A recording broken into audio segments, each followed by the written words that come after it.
All right, let's get on to my topic to close this out here. I want to talk also about video games today, and I'm going to talk about video game remasters, remakes, that HD ports basically, and ports themselves. I've noticed, and probably anyone who is a gamer has noticed, that this is kind of becoming an industry norm. Here in a couple of days, Mario Kart 8 Deluxe is going to come out. In a month, we're getting a remake of a Fire Emblem game, Echoes Shadows of Valentia. Just in the past month, we've had the Kingdom Hearts 1.5 plus 2.5 come out for PS4. And another big game that people are talking about is obviously the Final Fantasy VII remake.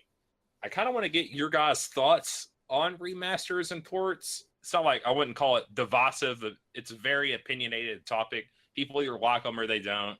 Especially Nintendo is really on the Switch got criticized a lot, particularly about ports and their first year launch lineup with Skyrim, Minecraft, and Dragon Quest X, amongst some other ones.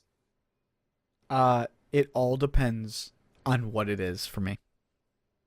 Yeah, because I know you've been playing Kingdom Hearts lately, yeah. So. See, like, on one hand, like, for Kingdom Hearts and whatnot, I do feel kind of like it's just a cash grab, just to get you the chance for it. But on the same time, I never played those games. I never had any interest in playing those games for my PSP. So at least that they're now on the PS4, I have a reason to play them. And I'm really only playing them because I at least want to have some idea of that very too deep plot. God, that game is more complex than Metal Gear Solid at this point. I at least want to have an idea of what's going on when the third game decides to, finally be released to public 10 years from now. I'm not sure if I'll remember anything by then, but I want to be ready.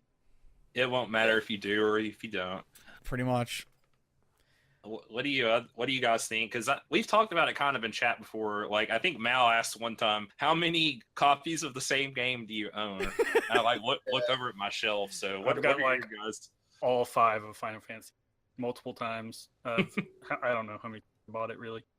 Well, for remakes, I will say those are like a completely different ballpark, really.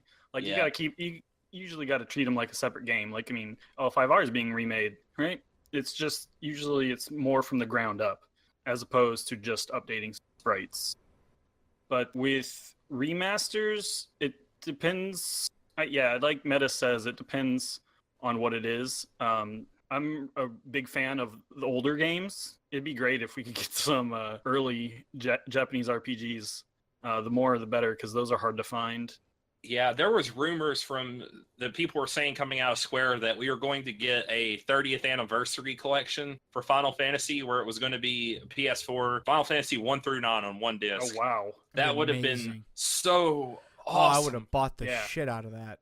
But you get games like was it the Uncharted games remastered from PS3 to PS4? God. It's like that. Yeah. That doesn't need to exist. That's kind of Naughty Dog in a nutshell, because they did that with Last of Us too. These games came out like 2 or 3. I mean, Uncharted 1 and 2 are probably a little bit harder to find, but 3, I mean, didn't come out that long ago, and they're just porting them back over so you can get your trophies again and play them again in a little bit more HD, and people are going to kind of just shill out the money if they're an Uncharted fan. Well, I mean, part of it too is, at least speaking on Uncharted, like me, I was very much a 360 on that side of the console wars. I was on the Xbox side during the 360 versus the PS3. But now, with the PS4, I definitely enjoyed that more than on the Xbox One. And I would like to go back and play those games. Like, I want to play the most recent Uncharted, but for me, it's like I want to play the older ones. And I don't want to have to go out and buy a PS3 if they're going to do a remake of it. That's just a simple update for this system. That's good for, people in your situation, obviously. I mean, it's good for the consumer, obviously. It's just, is it... But I think where my issue is with remakes and all the whole is... how much of the gaming industry as a whole, how much of its resources are going there? If like all of the games that are coming out are all, even from one studio, are all just remakes and that's it, no, let's have some new stuff. But if it's, if they're still having them come out, but they're still producing other games, and I know that's a question of manpower and resources and stuff, but as long as there's other games that are also coming out, I don't really have a problem with it. It's when the only games that are coming out are remakes. That's when I start being not cool. It gets a little bit iffy because, like, I can look back at, like, an update for, like, a remaster, and I'll look at the Devil May Cry series, and the remaster of that was really nice to have because you had almost all those games, 1, 2, and 3 spanning on the PS2, and then having that remastered version with meeting for HD meant that I didn't have to pull out my PS2, which really doesn't work anymore, and I can put it on my PS3. So it was nice to have those things all now on one disc and in one spot. But, with trophies.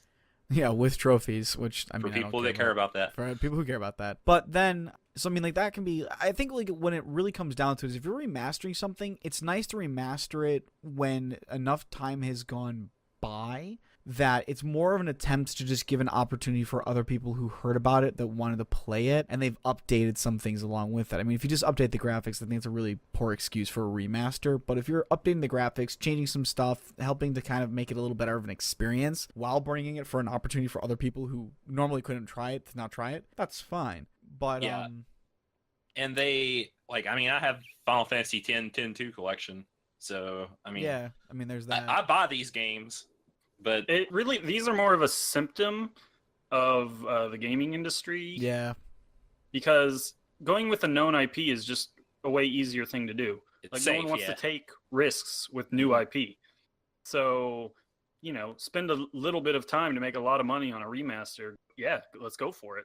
Yeah, I just wonder if they could maybe make sequels to the IPs or work on other stuff. Yeah. I'm curious how much, I don't think there's really any research to back it, like, industry-wide. Like, how much per developer company, like, how much of their manpower is going towards these versus new IPs or new games? Yeah, there's no way to really... Yeah, I mean... That's kind of hard.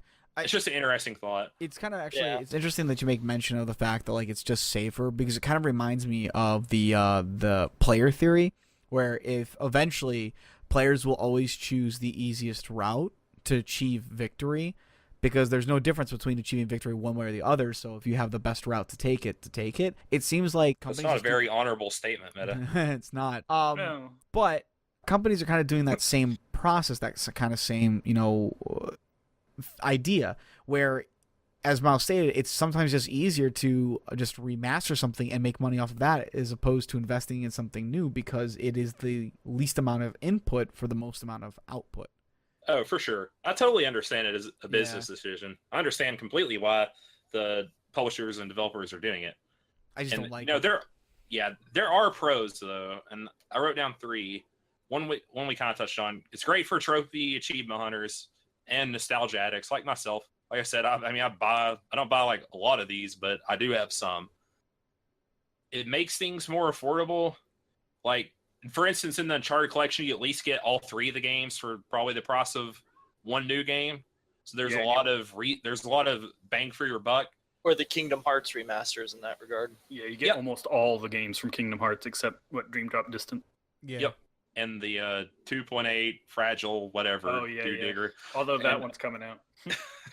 And or you'll get one and it'll be discounted heavily. Like, I think Final Fantasy X came out at $40 or $50, so that was... Yeah, I think it was 40, and you got the 2 games. Yeah, so that's nice, and I kind of like it more when they will, even on the PS Store, I know they did this a lot for PS3, they'll just put the old games on there, you can download them. That's how I played Persona 4. Yeah, so, that's definitely a different practice. Because the game was super hard to find. I don't understand why they haven't done that more on this generation, but... Yeah, I wish... It might be licensing or something even, I don't know. Yeah, and that's something else Nintendo gets a lot of crap for, is that they always have their eShop with all their old games that they slowly dole out. You know, I understand a little bit of it, but at the same time, if you don't want to buy the game again, just don't buy the game again. Yeah. Doesn't hurt that it's there. Nintendo is stealing your wallet out of the back pocket of your blue jeans, so, I mean... Yeah, I wish it'd be nice if they just did the entire catalog, so you didn't, like... Because once a game's gone, there's, like... sucks trying to like get a legitimate copy. Yeah, they need to do more of it. And another reason I think they're good is just because it gives new gamers access to older games. You know, so it's kind of like a preservation of gaming history in a way. It makes them like get a new audience. Yeah, it makes them legally available. So someone who just got into video gaming might want to go back and play all the old Mega Man games, for instance, and they can get the Mega Man Legacy Collection for $40 and then have 1 through 6. You get to play all those old games. So, I mean, that's really cool. I think that's the upside of them. The cons I've written down, I want to get your guys' thoughts on them. It feels kind of shady and exploitative, particularly with Naughty Dog titles and other games from the previous gens like Tomb Raider. So again, stuff that like came out like literally the last year of the PS3 and 360 that get ported over to Xbone and PS4.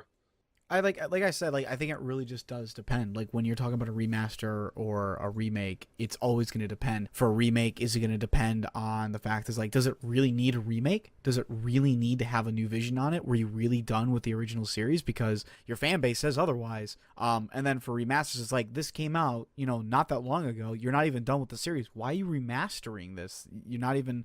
You clearly left on a cliffhanger. So why are we getting now a new version of this? And in those cases, I would say that seems really silly to do that. But, I mean, that's where it feels exploitive. If they do something like that, where they decide to change it around, at least for the remaster part of it.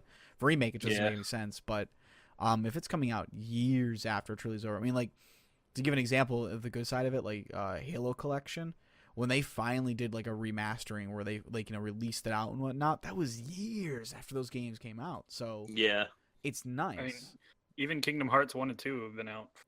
Yeah, Kingdom Hearts 2 came out over 10 years ago. So, Yep.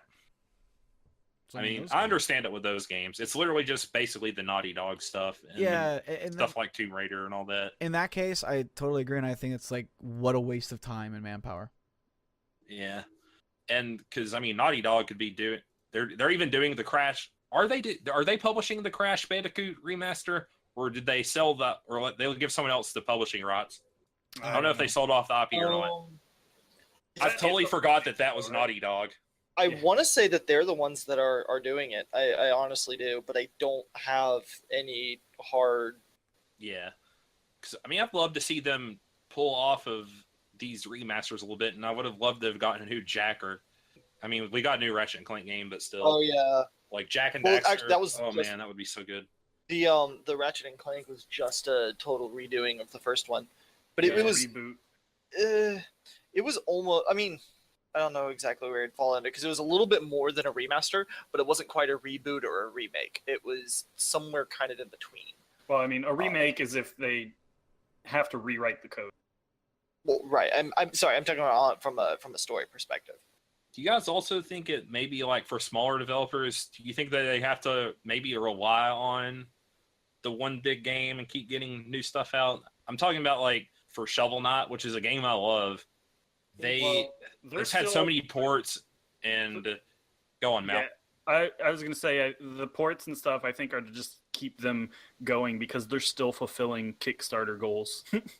They still have, I think, at least one more story to put out. The King Knight story. They're going to do King Knight.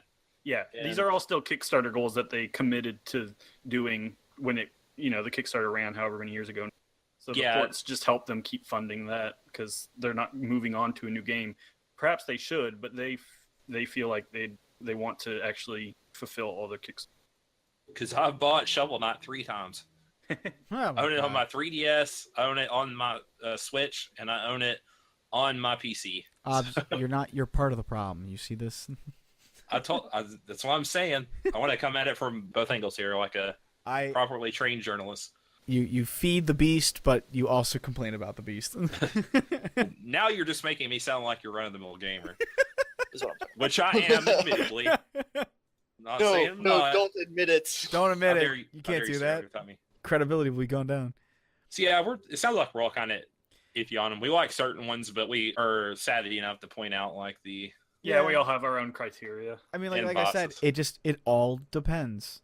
And I think that's a big thing with being a gamer in general. It's all about knowing, even going to Kickstarters in general and stuff. It's all about knowing what the product is, knowing the risks to the product, and just willing to, as a consumer, consume. It's just being an informed buyer. Yep. Ultimately, it's your money. You can do with it what you want, and don't feel like you have to constantly rebuy Super Mario Bros.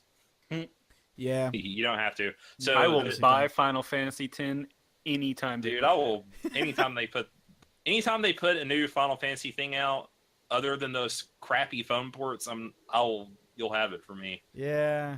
Damn it. I think I bought Final Fantasy IX 3 times as well. I have it on my PS3. I still have my PS1 disc, and I have it on my PC when they got the Steam version, where they added some stuff.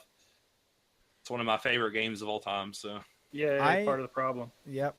Part of the problem. Part of the problem. But then one of us. But then you've got where like a remake or a reboot is so desired, like Final Fantasy VII.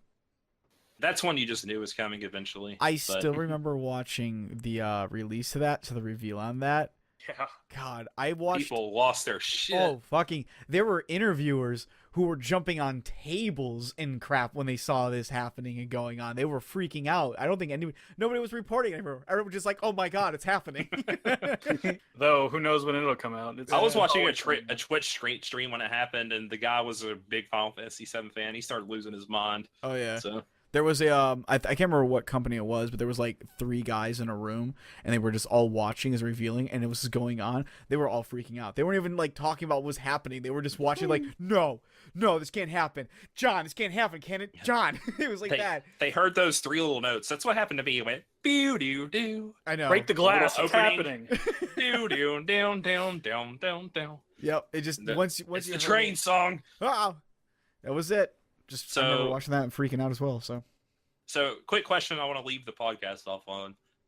What are the games that you guys have owned the most copies of? Since mine is, I have a bunch of them apparently. Oof.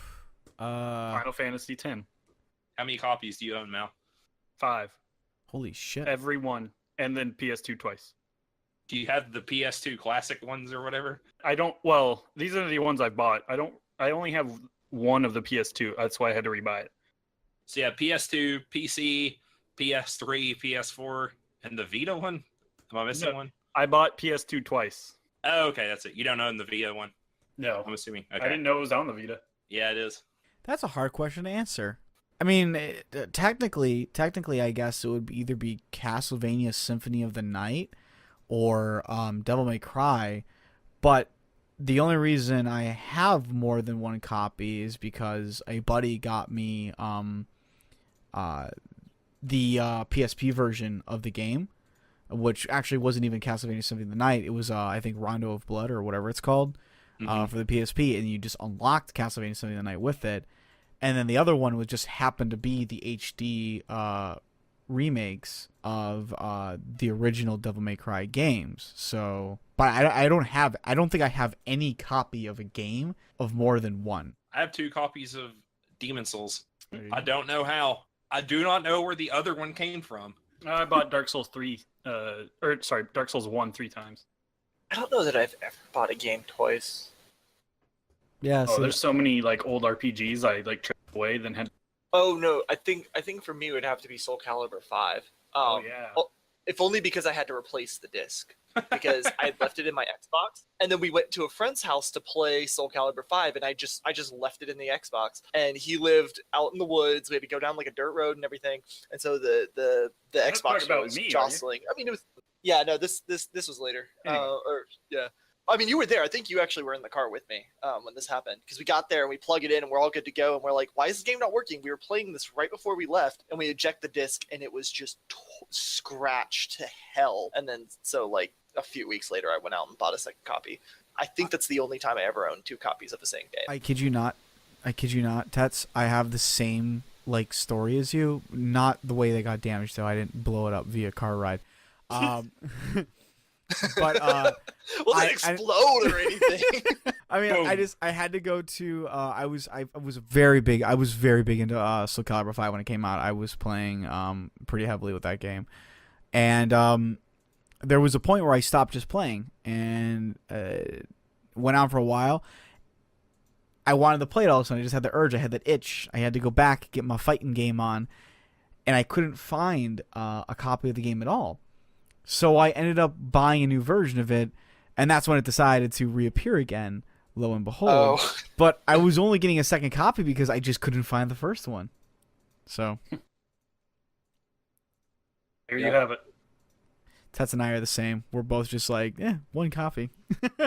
Kindred Me and Obs spirits. are like, let's buy them all. I will buy every Final Fantasy game 15 times. I think for me, part of it is that I do a lot of buying a game at GameStop, and then when I come home, I play it for a while. Whenever I finish the game, I take it back to GameStop for store credit, and then I buy my next game there. So I think that's more the case. Is I do the whole revolving door through GameStop, which I know a lot of people don't favor because you don't quite get your money back on games. But if I shelve it, I'm like, once I'm done with the game, I'm done with the game. I'm the same way with like movies and TV shows. Like I'm not really big on going back and watching a whole TV series for the umpteenth time. Once I've seen it, I've seen it. I love doing that. So It's good like to put on like for like background noise or something when you're doing like 40K or some type of gaming type deal. Building But- Gundam models. Or I don't know, whatever we were talking about a few weeks You can ago. also listen to podcasts. Wow, that's self-plug. Indeed, you can. This has been episode 7 of Podcasts of Five Rings, your source of enlightenment in the realm of video games, tabletop, anime, film, and tech. Each episode of Podcast of Five Rings releases Monday mornings on iTunes and SoundCloud, and now topic by topic, day by day on YouTube, with the full video releasing on Friday. This has been Obsidian, signing out. We'll see you guys next week with more L5R news, probably. Later, guys. Yeah, we'll see Cattywampus. I said it for you, Obs. Oh, I forgot. No. Cattywampus. There you go.